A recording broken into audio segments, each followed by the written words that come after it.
Il avait pris la route pour Edéa, dans la Sénégal-Maritime. Mais malheureusement, il n'arrivera jamais à destination. La famille de Thomas Bihé, inquiète de sa disparition soudaine, s'est mise à sa recherche.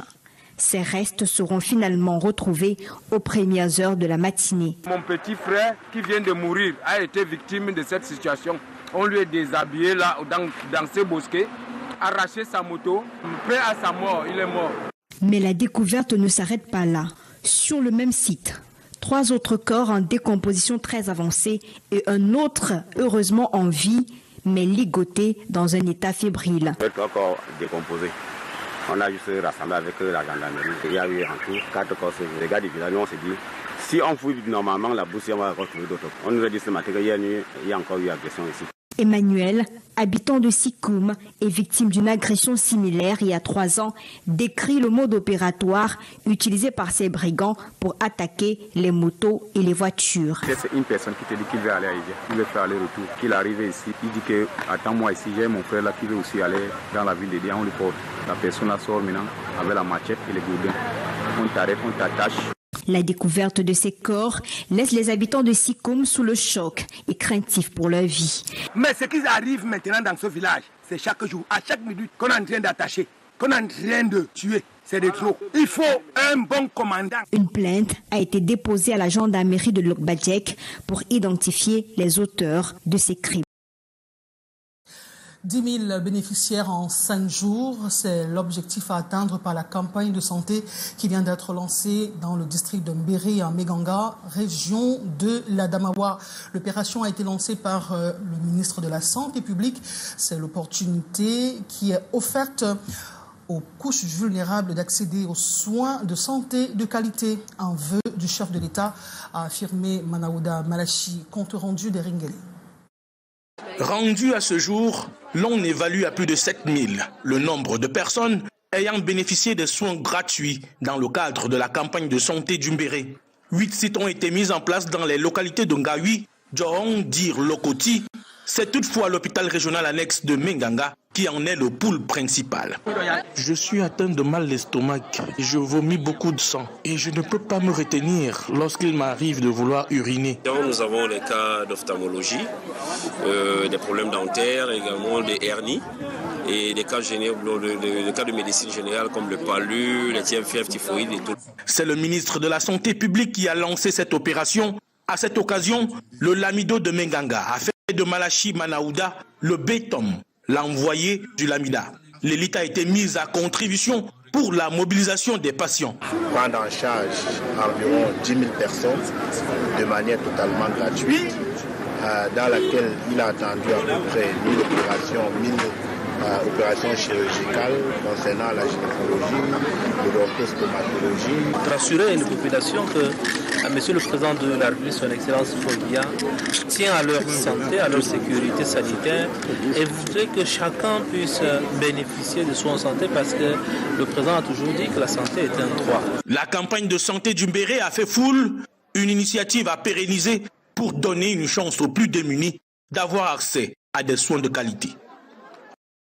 Affaire MRC contre Elecam visant la publication de la liste électorale nationale telle que prévue dans l'article 80 du Code électoral.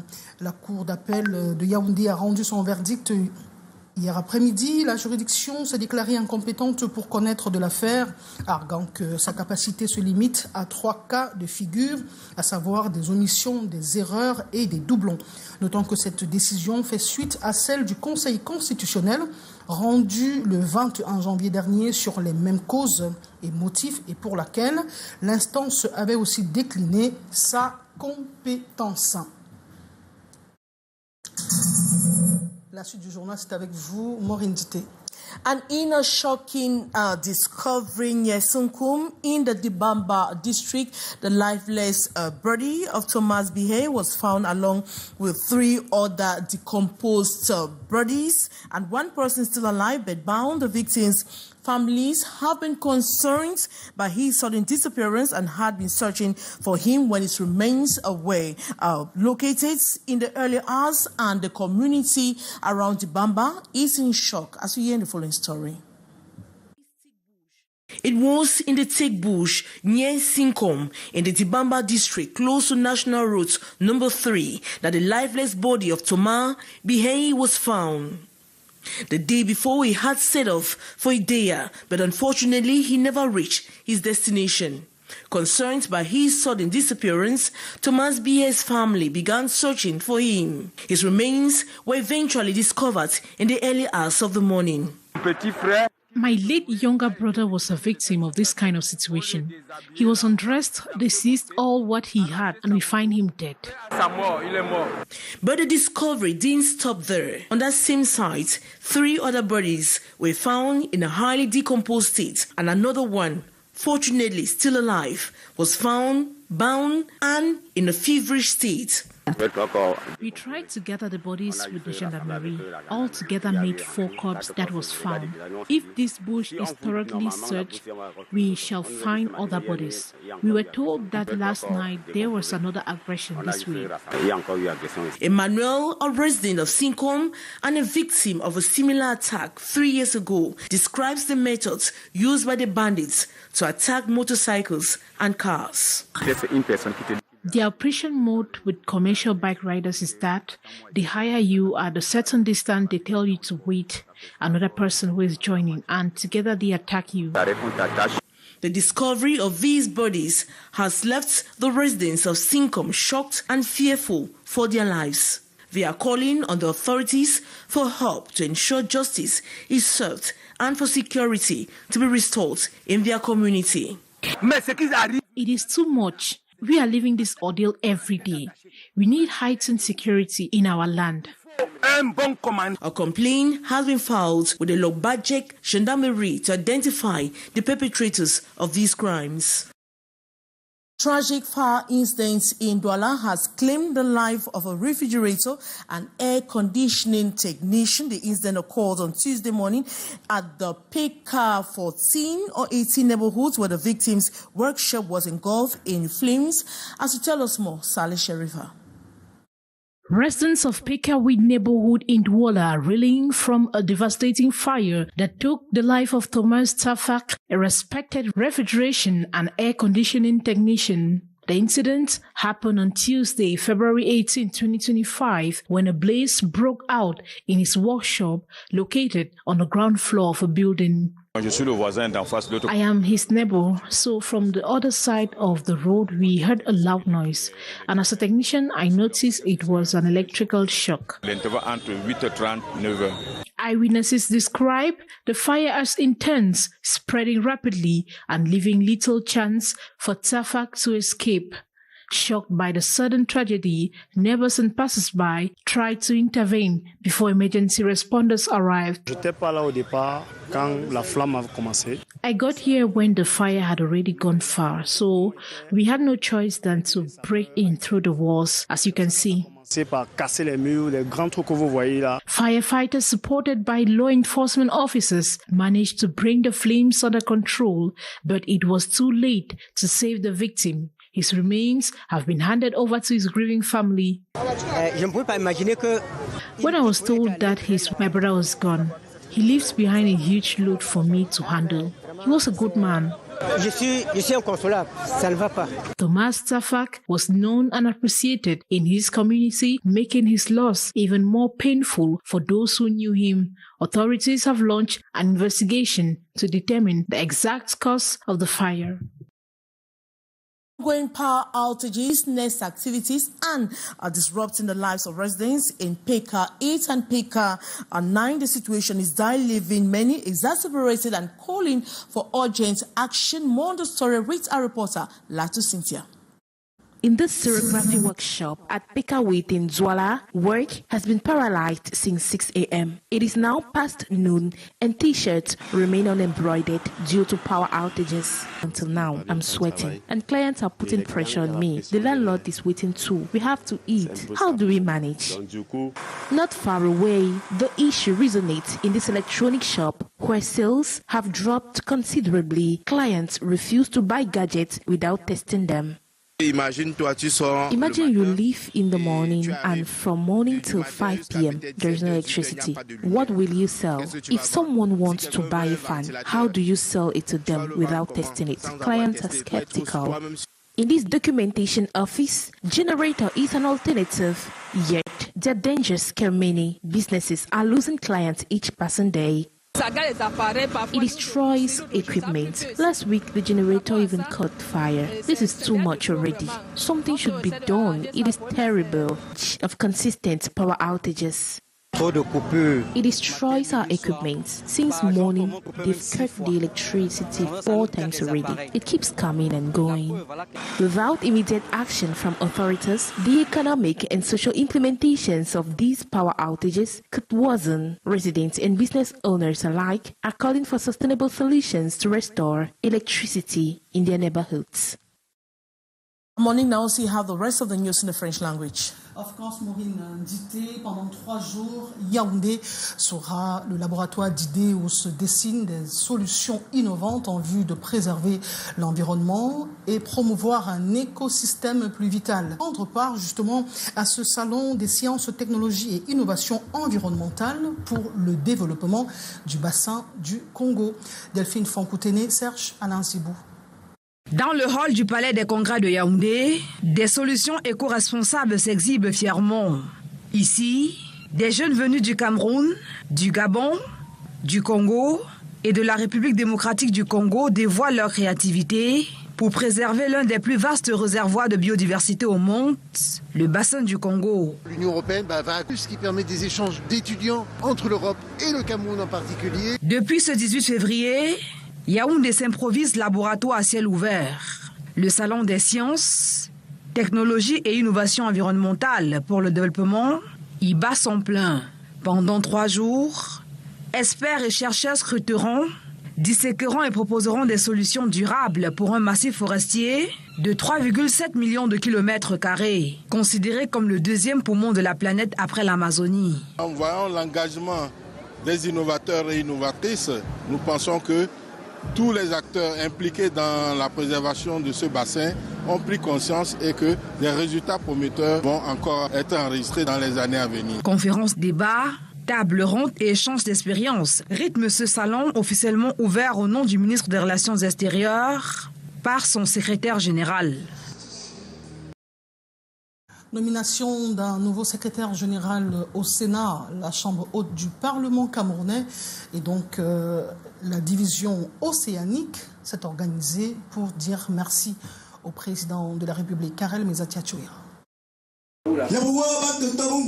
Le nouveau secrétaire général du Sénat a reçu l'onction des gardiens de la tradition du peuple vaillé que l'on retrouve au sein de la communauté de l'océan. Et d'ailleurs, cette cérémonie traditionnelle vise à conférer la bénédiction et la protection divine pour qu'il puisse remplir pleinement ses fonctions. Une prière a été dite pour la circonstance. C'était à l'occasion d'une cérémonie toute particulière. La communauté mvaillée disait merci au président de la République, Paul Biya, pour la nomination de l'un des siens à ce poste clé de la Chambre haute du Parlement camerounais.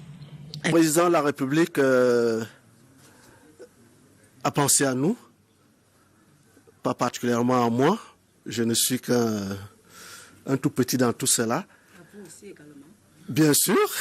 Et je voudrais exprimer ma profonde gratitude à son Excellence Paul Biya.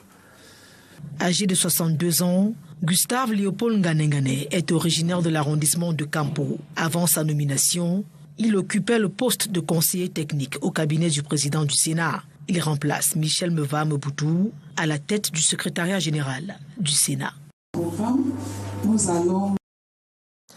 La gargotière spécialisée dans la vente de l'eau coque à l'urine est aux arrêts.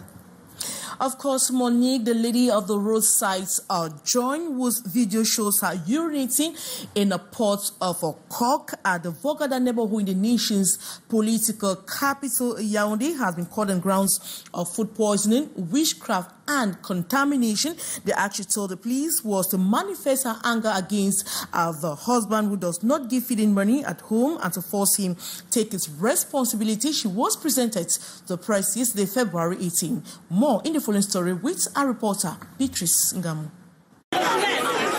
The population turned out in their number to join the press for the presentation of the Urine lady this February 18 at the Central Police Station number 4, Ekunu neighborhood, to feed their eyes.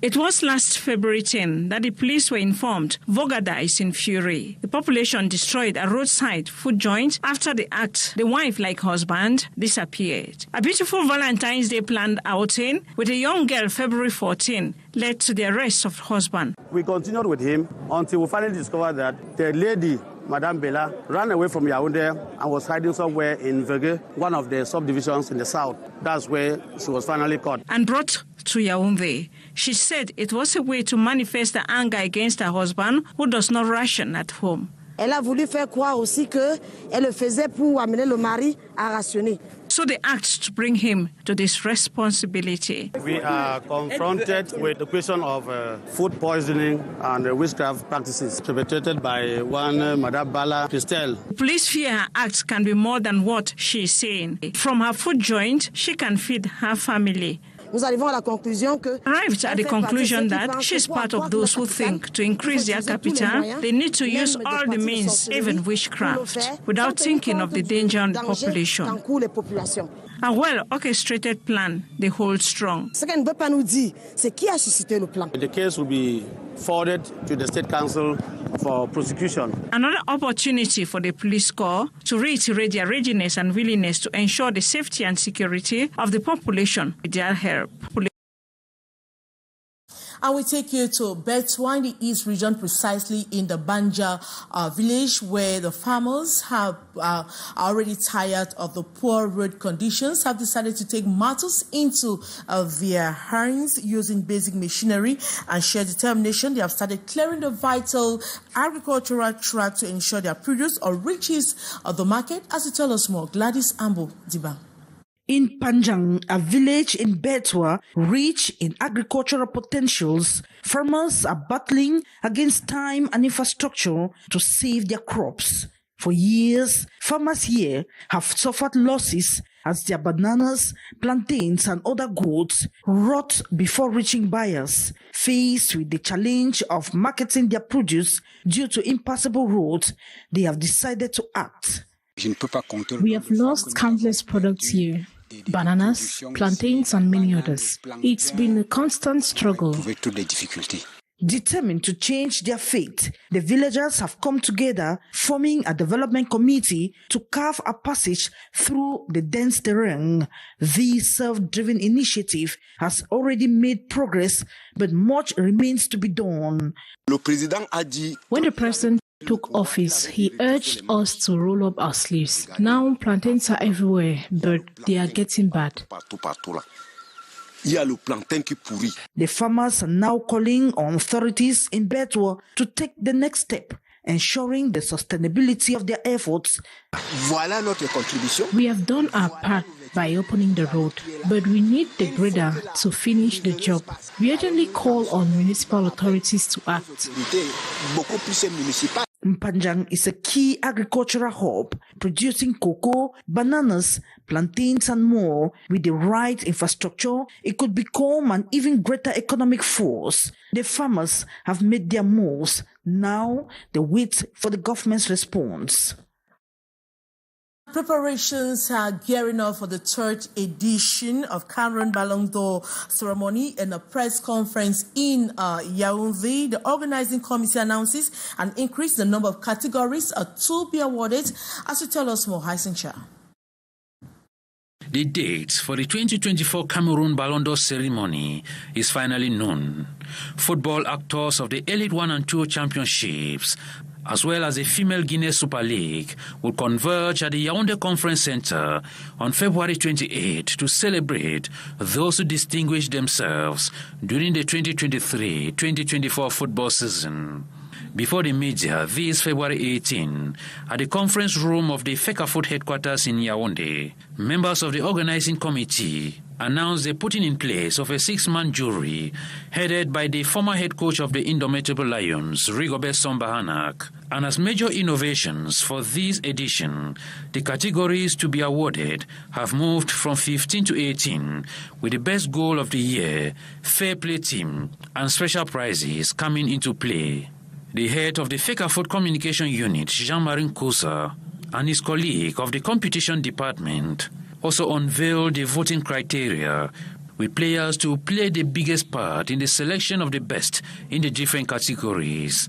The public, through the social media, will have 20% right in the voting process. The nominees in the different categories will be published by the organizing committee of the Cameroon Football Federation days before the D-Day for the voting to take place.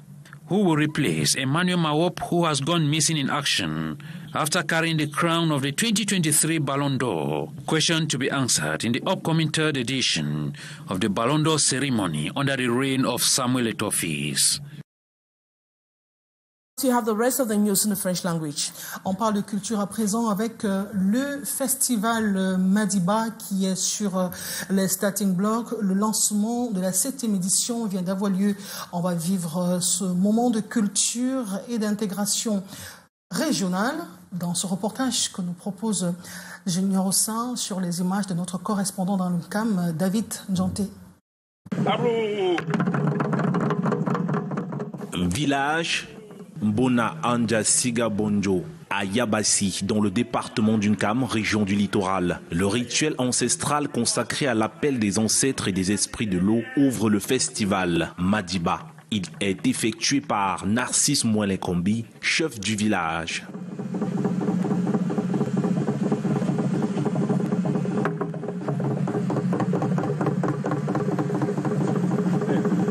Il s'agit de célébrer le vous. Le lieu post-amoureux, le remplir oui, dans la transformation de fleuve des économies, en tant que fleuve qui évolue du Cameroun, matrice génétique originaire de notre nation. Il s'agit aussi de magnifier l'eau, en tant qu'élément dominant de la nomenclature de la structuration administrative de notre pays. S'en est suivi des rites de purification des différents dignitaires traditionnels venus de toutes les régions et pays voisins pour ce grand événement culturel. Les présences du sultan roi des Bamoun, du Lamido de Mora, de la conférence des chefs d'Unkam, des Mbombok et des hautes personnalités marquent cet événement. Le très haut patronage du président de la République, chef de l'État, consacre entre autres les efforts du comité local d'organisation et rehausse avec panache l'impact du succès socio-culturel du festival Madiba. La 7e édition du festival Madiba a pour message la paix, l'amour. Cet arbre de paix, sorti de la case sacrée, est tenu par le doyen des chefs traditionnels d'Unkam et présenté en Vondo Samuel Ayolo, directeur du cabinet civil de la présidente de la République, représentant personnel du chef de l'État. Le festival Madiba se veut un lieu d'expression symbolique, des chants artistiques et traditionnels, des danses patrimoniales, venues des localités diverses, sont venus meubler ce grand rendez-vous culturel. Les chefs traditionnels ont profité pour remettre des cadeaux en guise de remerciements aux représentants du président de la République avec des messages à l'appui. Tout le pays.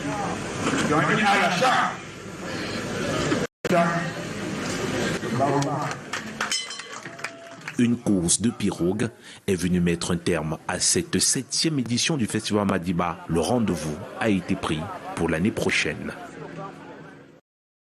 D'une célébration de la culture et tradition à une autre, rendons-nous à Bibini, cet arrondissement situé dans la région du Nord Cameroun, pour vivre le festival Adoumri qui s'ouvre au monde. Il a été marqué par des danses traditionnelles et l'expression de l'art culinaire de ce peuple. On va voir cela dans ce reportage que nous propose notre reporter, notre stagiaire Fatima Ndale et Aïssatou Bouba.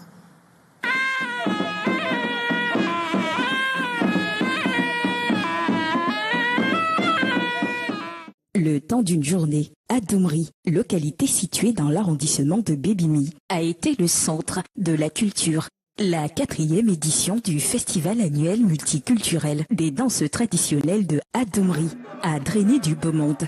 L'objectif demeure la promotion du vivre ensemble entre les peuples. Parce qu'avoir plusieurs cultures dans un même endroit, même village, même lieu, partager cette diversité culturelle, c'est une richesse. Et en plus, c'est le renforcement de vivre ensemble, c'est plus qu'une richesse. Il n'y en aura pas un développement s'il n'y a pas la paix. Et quand toutes ces cultures cohabitent dans la paix, moi je me dis que c'est déjà un début du développement.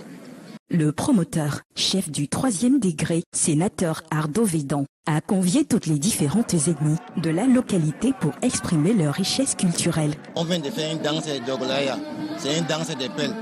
À l'occasion, c'est les mariages, à l'occasion de la fête, qu'on profite pour faire cette danse. Et cette danse-là, c'est depuis nos arrière-grands-parents. Donc c'est le pelle d'Adoumri depuis 1947 ou 1943 comme ça. Et cette danse a été introduite dans le village d'Adoumri. Les danses traditionnelles pour favoriser le développement de la localité de Adoumri, c'est ce qu'il faut retenir de ce festival culturel.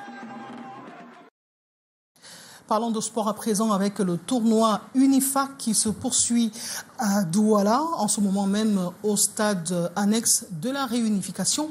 Après que les U17 du Cameroun aient laminé la République centrafricaine 9-0, c'est au tour du Gabon de croiser le fer avec les U17 du Cameroun. C'est pour le compte justement de la 2e journée et dont les poulains d'Alioum Sédou ont une occasion en or de valider leur ticket pour participer à la Coupe des Nations U17.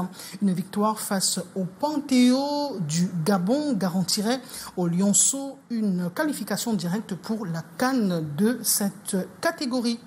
Mesdames et messieurs, nous vous disons merci d'avoir été des nôtres pour cette édition du 13h bilingue sur Canal 2 International, co-présentée par Monique Naousifoso et Maureen Dité. Maureen, je vous souhaite un agréable après-midi. Merci beaucoup, Monique. And we are taking another rendezvous same time tomorrow. Good day.